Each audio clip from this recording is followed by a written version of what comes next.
So let us work together. Sunday afternoon, dozens demonstrated outside the closed Texas Capitol grounds. They came from all across the state. Most of us actually know each other. We correspond with each other. Now, there were a variety of groups at today's demonstration at the Texas Capitol grounds. Some of the people here wanted to talk about election security, while others wanted to emphasize the protection of First and Second Amendment rights. Several demonstrators said the planning for this rally started back in October. Just like anything else, on the internet, it kind of just materialized. Some told us this event was slated to happen regardless of the election outcome and is part of a larger effort slated to happen at capitals across the country. There was a meeting of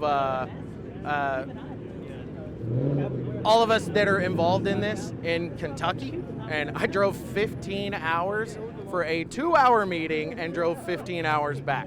Chris Hunter of Centec's Quick Reactionary Force described the mix of groups as mostly libertarians. Unfortunately, last week in Washington, D.C., there were some things that happened that we absolutely disagree with. We condemn the actions of those who breached the Capitol. Friday, the Texas Department of Public Safety said it was aware of armed protest planned at the Capitol and violent extremists who may seek to exploit these events. Hunter and others walked around with concealed weapons beforehand to make sure there weren't any provocateurs. The big worry was we were going to have tons of super MAGA QAnon people come here and then disrupt it, but that hasn't been the case. So many, but not all attendees were armed. Some were wearing logos from the Boogaloo movement, who the Anti-Defamation League defines as an anti-government extremist group.